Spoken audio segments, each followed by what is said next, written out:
Hola jóvenes, ¿cómo están? Es un gusto estar con ustedes. Esta es la clase número 7. Vamos a hacer una breve introducción a la virología o al estudio de los virus. Ya cerramos capítulo de las bacterias. Nos quedaría, vamos a la mitad prácticamente pues del programa. Nos quedaría virología y vamos a finalizar con parasitología después.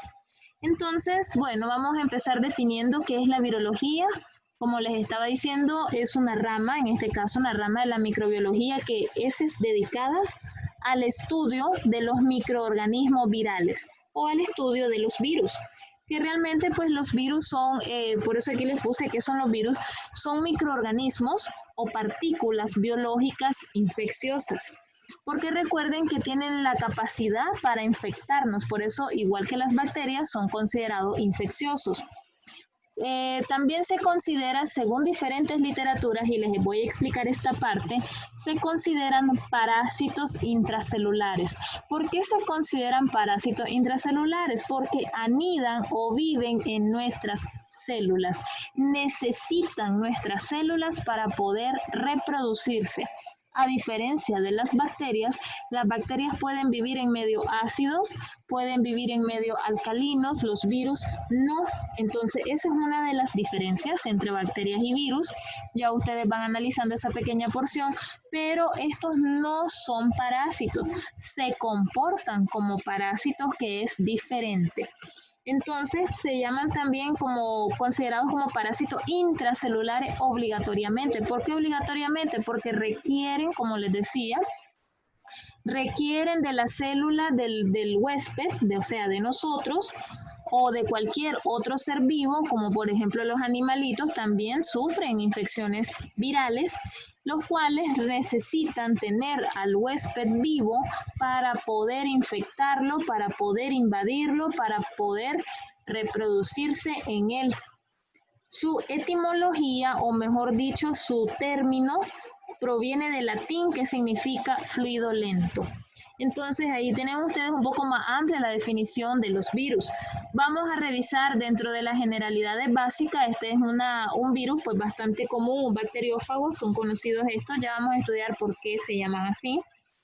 Ellos generalmente pueden ser desde muy diminutos, muy pequeños, con un tamaño entre 15 y pueden ser muy grandes, hasta llegar a 300 nanómetros. Imagínense ustedes que desde muy, muy pequeños hasta muy grandes, como por ejemplo los casos de los paramyxovirus, los poxivirus, que generalmente son de las especies pues más grandes. Entonces, también tenemos el genoma. Recuerden que cuando hablamos de genoma, hablamos de sus genes. Tiene composición cualquiera de estas dos. O pueden tener ARN o tienen ADN. No tienen las dos cosas juntas, y esto es otra diferencia que nos hace en relación a la comparación con las bacterias. Recuerden que cuando estudiábamos las bacterias, estudiábamos y revisábamos que ellas tenían ADN, tenían fragmentos que eran los plásmidos. En este caso aquí nosotros ni siquiera las miramos en los virus. Ellos tienen o ARN o ADN, cualquiera de los dos son ácidos nucleicos. Entonces, para que pues ahí ya van viendo otra segunda diferencia entre virus y bacterias. No tienen actividad metabólica. Mirábamos que las bacterias sí, cuando revisábamos el metabolismo bacteriano, ellas hacen los procesos, el metabolismo anabólico, el metabolismo catabólico, anaeróbico, aeróbico. En este caso, los virus ni siquiera conocen esos metabolismos, no lo hacen. Otra de las grandes diferencias, ¿verdad?, es que estas tienen alto poder de ser invasivos en los tejidos. Las bacterias también lo hacen, claro que sí. ¿Se acuerdan cuando revisábamos la fisiopatogenia o la patogénesis de las infecciones bacterianas? Los virus también lo hacen, pero estos tienen mayor capacidad. ¿Por qué creen ustedes que los virus son más contagiosos que las bacterias? Precisamente por la alta capacidad que tienen de ser invasivos en los tejidos. Tenemos también de otra característica importante, los virus no responden a los antibióticos, a ningún tratamiento antibiótico. Y ustedes me van a preguntar, o lo vamos a dejar para que ustedes me lo digan en la reunión que vamos a tener la próxima semana. Entonces, ¿cómo sería en el caso ahorita que se aplica para el coronavirus? ¿Por qué se aplica tratamiento antibiótico? Se los dejo de investigación y me lo dicen en la reunión próxima. Entonces, para que lo revisemos. Otra cosa, si la dejamos, ¿verdad?, a que crezcan los virus en los mismos platos Petri, para cultivarlos jamás van a crecer. Entonces ahí tienen otra diferencia en relación a las bacterias. Estas no crecen en medios de cultivo bacteriano, no tienen esa capacidad. Otra de ellas es que carecen de organelos, excepto, ¿verdad? Los organelos, acuérdense que son los ribosomas, que tienen también las mitocondrias, que tienen los órganos que mantienen con vida esta célula. En este caso, los virus no tienen esta característica, excepto algunas especies que pueden tener fragmentos o pequeñas partículas de organelos, pero no tienen una gran utilidad como en relación a las bacterias. La estructura, vamos a revisar. Primeramente vamos a hablar de los ácidos nucleicos. Recuerden que los ácidos nucleicos virales pueden ser o ADN o ARN, pero no puede tener combinados los dos. Entonces, pueden tener uno nada más, por eso ahí se los dejo escrito. Los ácidos nucleicos pueden encontrarse en formas monocatenarias de una sola cadena, como en el caso del ARN, bicatenaria, como en el caso del ADN de doble cadena. Pueden estar en forma circular, como mirábamos en las bacterias que se encierran, o lineal, como lo conocemos normalmente, tanto el ADN como el ARN. Su función principal, ¿para qué tienen los virus ácidos nucleicos? Para mantener o almacenar la información genética. Eso pues lo hemos venido revisando, eso ustedes ya lo conocen desde biología humana a la biología de las bacterias, que ya saben, y ahora a la biología de los virus se mantiene lo mismo. Mantienen ácido nucleico, la cual guarda el material genético de estos microorganismos. Y algo muy importante que hacen los virus, y esto es parte de su manera dañina en cómo nos afectan, su manera nefasta de afectarnos, es la siguiente. Cuando ellos nos logran entrar en nuestro organismo e infectar, lo que producen es que nos ayuda a programar nuestra célula para que nosotros como huéspedes trabajemos en elaborar más ácidos nucleicos a favor del virus. Es lo que hace coronavirus. Cuando entra en nuestro organismo, que lo hacen diferentes también, no crean que solamente lo estoy poniendo de ejemplo porque es la virosis actual, ¿verdad? Entonces, en este caso, cuando ingresa a nuestro organismo e infecta nuestras células, cuando este virus llega al interior de nuestra célula, automáticamente le manda la orden a nuestro núcleo para que nuestro núcleo trabaje elaborando cadenas de ARN o cadenas de ADN, cualquiera de los dos ácidos nucleicos de este virus, para que pueda generarle mayor replicación. Es decir, aparte de que nos infecte y nos va a causar la enfermedad, pone a trabajar nuestras células para que nosotros seamos los encargados de producir mayor cantidad de virus. Miren cómo trabajan ellos, por eso les digo, son dañinos, tienen alto nivel de ser contagiosos. Entonces, aquí tienen ustedes esta imagen de manera general, solamente para que ustedes vean que nosotros tenemos virus con ADN, aquí lo podemos observar, un ADN bicatenario lineal, y tenemos en este caso otro virus en su interior, pero con una sola cadena de material genético conocida como ARN.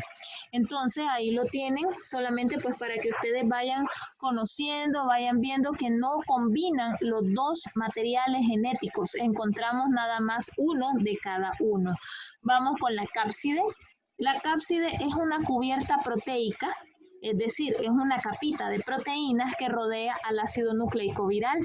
En este caso, en más sencilla las palabras, es aquella cubierta que protege al ácido nucleico, protege al ADN o protege al ARN. Cualquiera de los dos me lo está cubriendo para que no sufra ningún daño.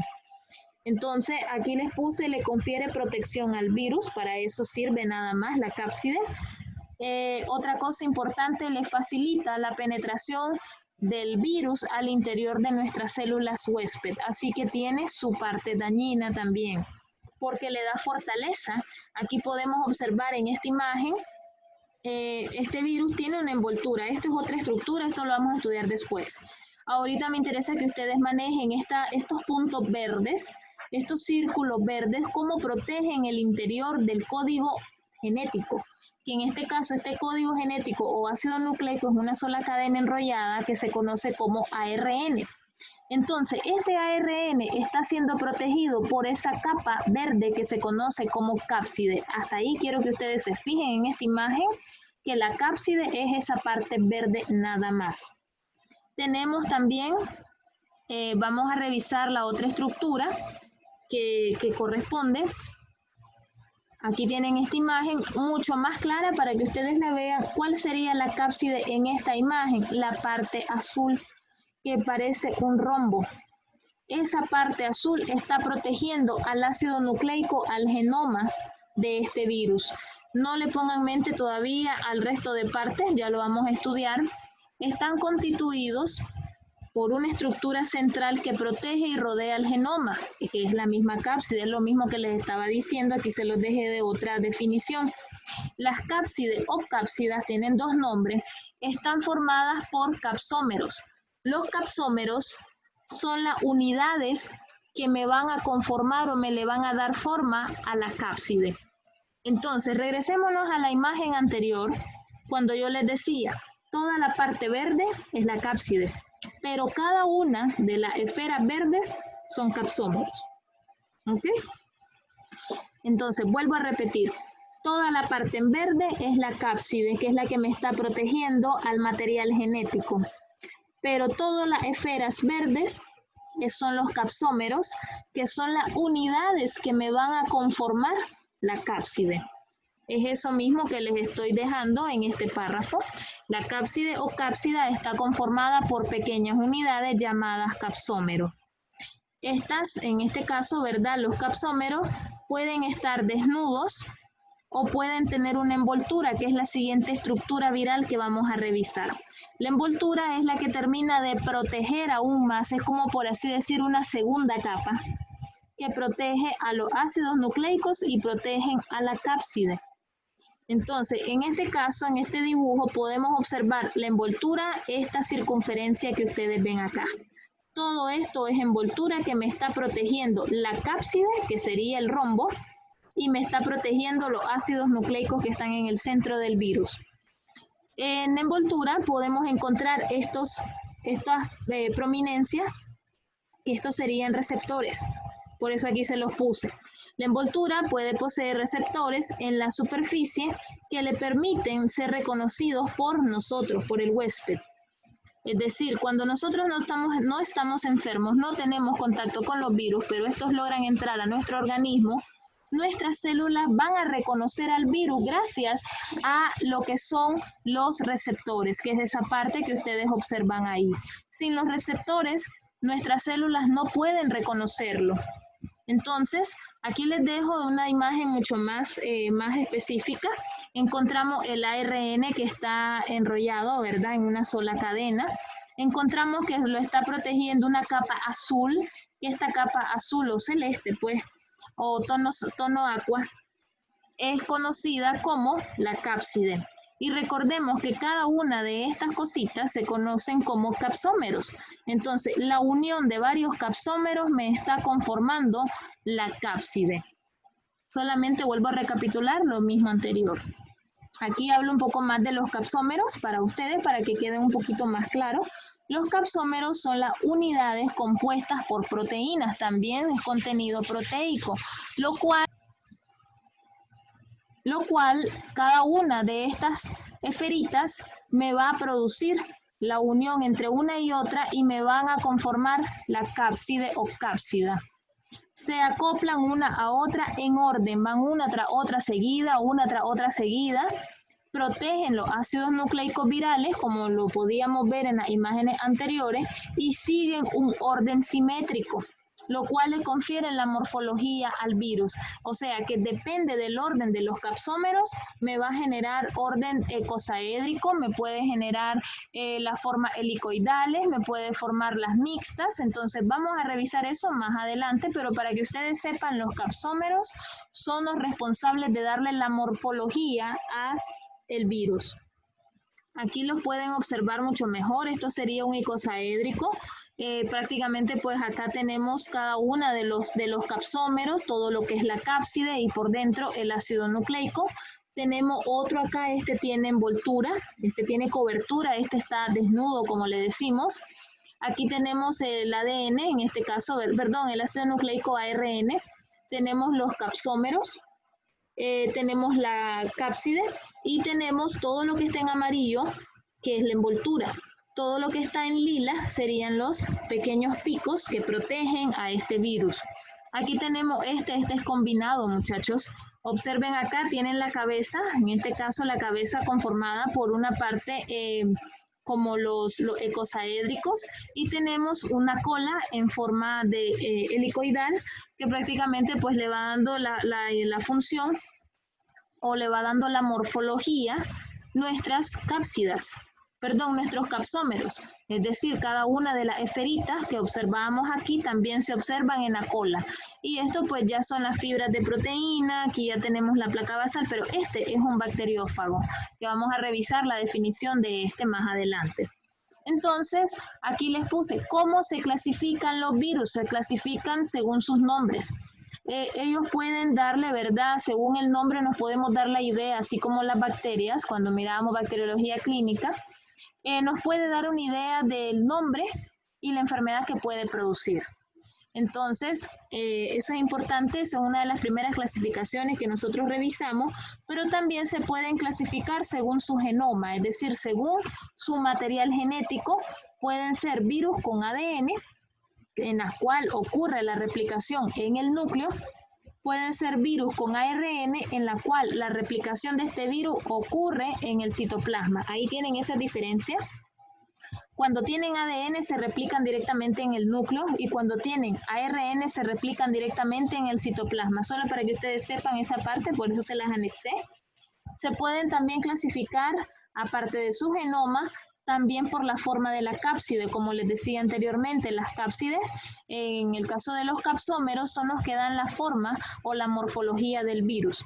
Entonces, podemos tener virus icosaédricos, que son prácticamente esta forma como tipo rombo, pero realmente no es una figura geométrica de rombo, es un icosaédrico. Tenemos también virus helicoidales, que es la que conforman las colas también, en el caso de estos mixtos, y también los podemos estudiar clasificados por su envoltura. Aquellos que tienen envoltura y aquellos que no tienen envoltura se conocen como virus envueltos o virus desnudos, o virus con envoltura o virus sin envoltura. Cualquiera de los dos términos se aceptan. Aquí tienen ustedes para que solamente recuerden, ¿verdad? Y puedan comprenderlo mucho mejor. Aquí tenemos los icosaédricos, como se observan, ¿verdad? Obviamente le falta más morfología a esto. Tenemos los helicoidales, como se ven.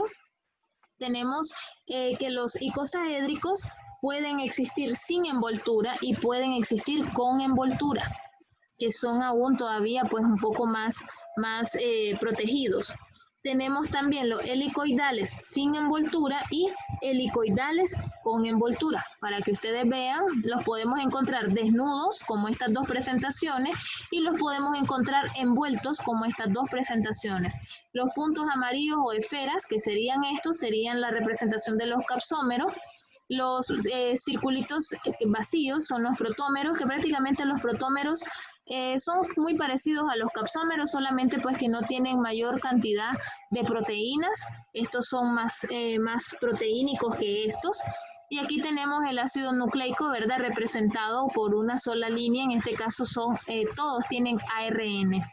Y encontramos la envoltura, que puede tener los picos, que son glucoproteínas, que le confieren mayor cantidad de azúcares y cantidades de proteínas que lo mantienen con vida y fortaleza a este virus.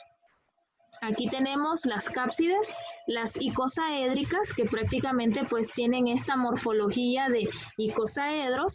Aquí tienen la figura geométrica para que ustedes la asemejen, que prácticamente pues es lo mismo. Estas capsómeras se unen en orden y forman esta figura geométrica y pueden estar compuestas hasta por 20 caras y 12 vértices. ¿Qué es lo más importante acá? Los virus con cápside icosaédricos los encontramos sin envoltura y con envoltura. Por eso aquí les repetí, ¿verdad? Para que ustedes vean que podemos encontrarla en cualquiera de las dos formas. Tenemos las cápsides helicoidales, que prácticamente pues acá los capsómeros igual se unen en orden y forman la figura de un espiral, pero ese espiral es rígido, el cual puede tener un aspecto de resorte, porque como él es rígido puede tener ese aspecto, el cual internamente se encuentran los ácidos nucleicos. Aquí tienen ustedes el ejemplo clásico, cómo se observa esta cápside. Los capsómeros están unidos en orden, pero están formando un espiral rígido y por dentro de ese espiral va a viajar el material genético ARN.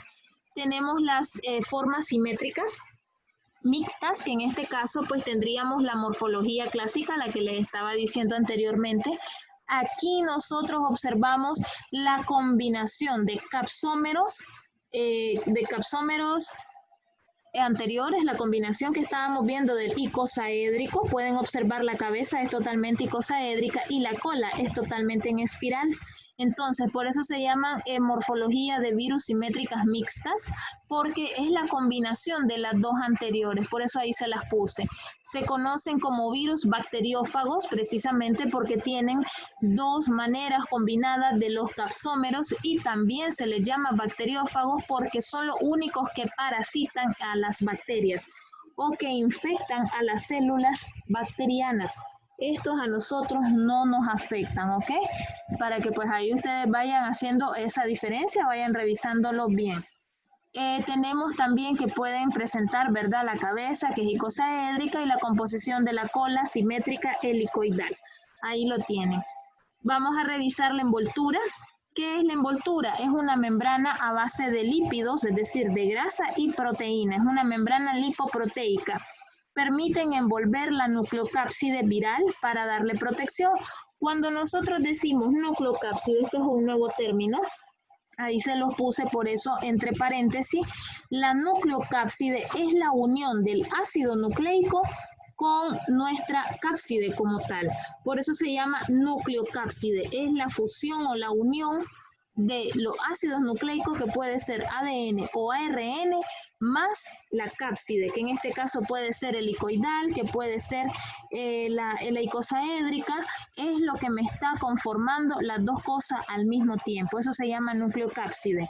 En algunos tipos de virus, la envoltura parte en proyecciones o espículas, como lo habíamos visto anteriormente, o espinas, los cuales contienen tejido de proteína y azúcares, conocido también como glucoproteínas o glicoproteínas. Cualquiera de los dos términos, chicos, está correcto. Gluco o glicoproteínas es lo mismo.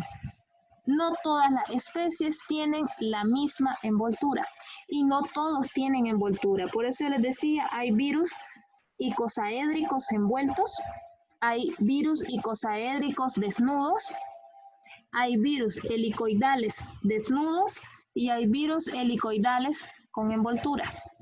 Entonces, para que ustedes vayan viendo, no todos mantienen la envoltura, no es una estructura que es al 100% indispensable en todos los virus, ¿ok?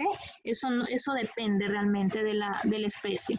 Aquí les puse los virus con envoltura o virus envueltos, son los que tienen, ¿verdad?, esta membrana. Su nucleocápside está rodeada por peplos. Estos virus pueden tener cierta sensibilidad a factores ambientales, es decir, que pueden ser frágiles. Aparte de que están envueltos, no significa que son los más fuertes. Pueden ser frágiles al ambiente, como por ejemplo ambiente seco, al pH gástrico, se desbarata. En la bilis, esta característica pues prácticamente es debida a la presencia de los peplos, los cuales pueden tener estructuras de grasa con proteínas o lipoproteínas, el cual los torna más vulnerables al virus. En cambio, los virus sin envoltura o virus desnudos, su nucleocápside no está rodeada de nada, motivo por el cual son más resistentes a las condiciones del medio ambiente. Entonces, aquí les dejé, ¿verdad?, esa parte y también se las puse acá en estas diferencias, los virus envueltos y los virus desnudos. Los envueltos deben permanecer en ambientes húmedos para poder subsistir. No sobreviven en medios ácidos, así que no crean que el virus, entre más envoltura tiene, es más resistente. Es falso. Realmente los virus desnudos son más resistentes que los envueltos. Entonces, en este caso no sobreviven al tracto digestivo, se eliminan fácilmente con antisépticos locales, como por ejemplo el alcohol. Desde ese momento nos damos cuenta que son un poco más frágiles. Se propagan por gotitas o secreciones o en la sangre. No necesita hacer destrucción de las células de la persona para poder propagarse. En cambio, los virus desnudos son de rápida propagación, persisten en ambientes hostiles, son resistentes a los antisépticos de uso común. Miren que los virus desnudos son más dañinos por estas características y deben o necesitan destruir a las bacterias destruir a las células o hacer lisis de las células para poder propagarse. Son más dañinos. Para que ustedes pues ahí vayan haciendo sus propias diferencias. Aquí tienen también en esta imagen, solo para que observemos los virus desnudos, cómo se observa.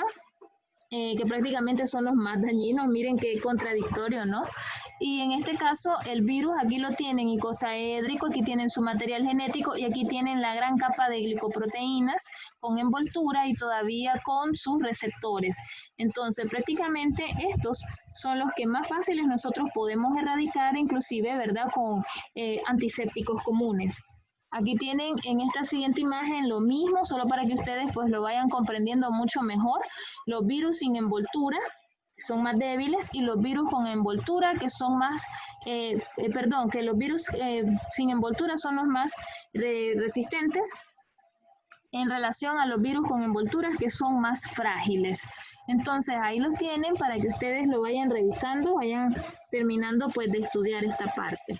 ¿Qué más podemos decir de esta clase introductoria? ¿Qué son los viriones? Necesitamos dejar claro esto. Los viriones son conocidos como el genoma que está asociado a enzimas accesorias o a proteínas esenciales, lo cual me va a convertir en potencialmente infeccioso a los virus. Así que los viriones son aquellos virus que tienen más capacidad viral.